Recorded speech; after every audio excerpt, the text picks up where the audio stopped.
ఈరోజు స్పెషల్ ఏంటో తెలుసా? చిన్నప్పుడు నేను మా అమ్మమ్మ గారు ఊరు వెళ్తే అక్కడ మా అమ్మమ్మ గారు పాలు పోసి వండేవాళ్ళండి. ఇంకెందుకు, అందులోకి ఏమేమి కావాలో తెలుసా? కొన్ని టమాటాలు, ఉల్లిపాయలు, పచ్చిమిర్చి, కరివేపాకు. మరి ఇంకెందుకంటే ఆలస్యం, కూర చేసేసుకుందామా? ఇంకా వంట స్టార్ట్ చేద్దామా? ముందుగా స్టవ్ వెలిగించుకుందాం,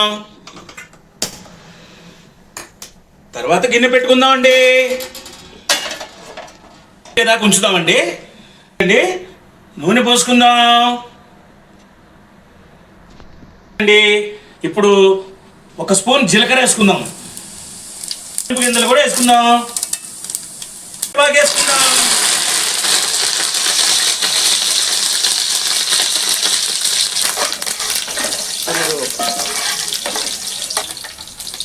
ఉల్లిపాయలు వేసుకుందాం,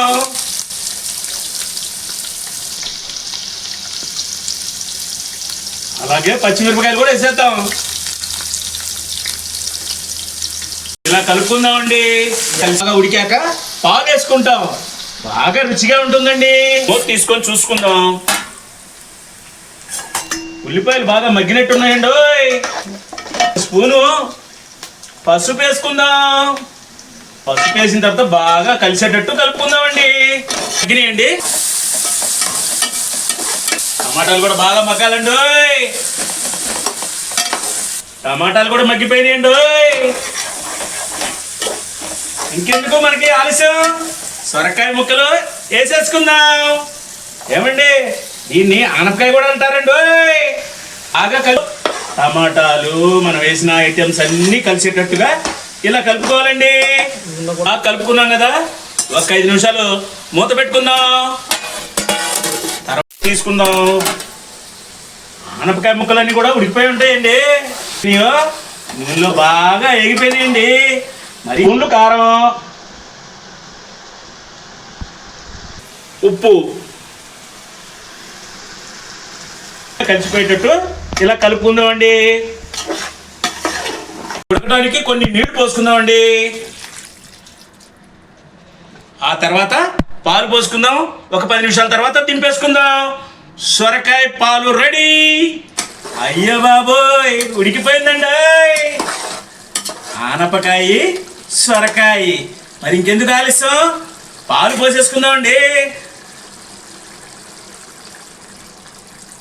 ఇది ఆరోగ్యానికి కూడా చాలా మంచిదండి.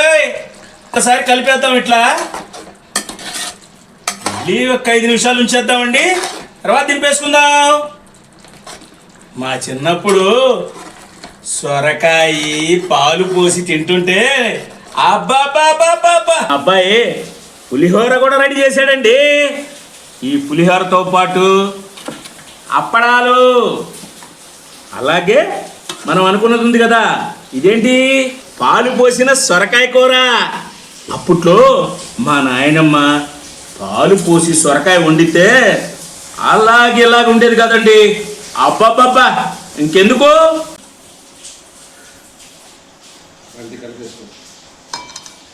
వర్షంలో ఈ అప్పడం వేసుకొని ఈ పాలు, ఈ సొరకాయ కర్రీ వేసుకొని తింటుంటే అబ్బాబ్బాబ్బా, గుంటూరులో మా నాయనమ్మ చేసినట్టుందండి. అలా ఇలాగ లేదండి. ఇంకెందుకు ఆలస్యం, మీరు కూడా చేసుకోండి, కామెంట్ పెట్టండి, సబ్స్క్రైబ్ చేయండి, లైక్ చేయండి.